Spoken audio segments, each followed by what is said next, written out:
Foltorja e 4 e zhvilluar nga opozita KTTN ishte fokusuar tek 8 dhjetori, dita ku 35 vjet më parë, qindra studentë u ngritën për të rrëzuar regjimin komunist. Lideri i opozitës paralajmëroi protesta të fuqishme, të cilat, siç tha ai, do ju rikthejnë të ardhmen shqiptarëve. Edi Rama ka mbushur jo kupen, por çdo gjë. Meriton çdo dëshkim, meriton çdo dëshkim me këto që i ka bërë kombit. Tani, pas e është kapur vjedhës i dhjetra milionave, përpiqet me çdo kusht të mbrojë vjedhën e tij, vjedhën e ministrave të tij.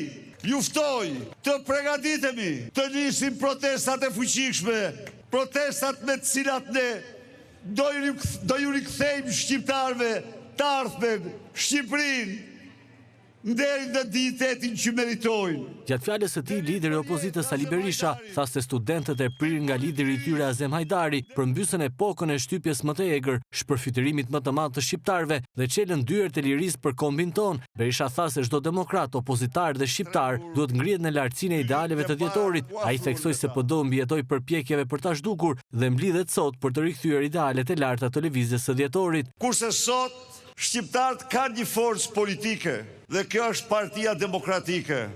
Parti e themeluar nga studentët e dhjetorit. Parti e idealeve të dhjetorit. Parti e cila është e dyta dhe vetme në të gjithë hapësirën ish komuniste që u mbijetoi tallazeve të gjithë përpjekjeve për ta zhdukur dhe mblidhet sot këtu. E betuar si kur më parë për të rikthyer edhe një herë në pjedestal idealet e larta të lëvizjes dhjetorit, lirinë e shqiptarëve, votën e lirë, dignitetin e tyre, familjen shqiptare, interesin kombëtar të shqiptarëve. Berisha e cilësoi kryeministrin Edi Rama si armikun më të madh të rinisë. Edi Rama vjen në këtë dhjetor hajduti më i madh i kombit në gjitha kohrat. Edi Rama vjen në këtë dhjetor armik i egër i çështjes kombëtare dhe interesit shqiptarëve. Po mbi të gjitha vjen në këtë dhjetor armiku më i egër i rinisë shqiptarëve, i trive shqiptar.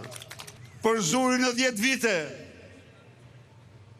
70% të trive nga vendi rënoi, shkollat rënoi, të ardhmen e tyre, të rinjt shqiptar sot kanë si alternativë të vetme largimin dhe vetëm largimin nga Shqipëria.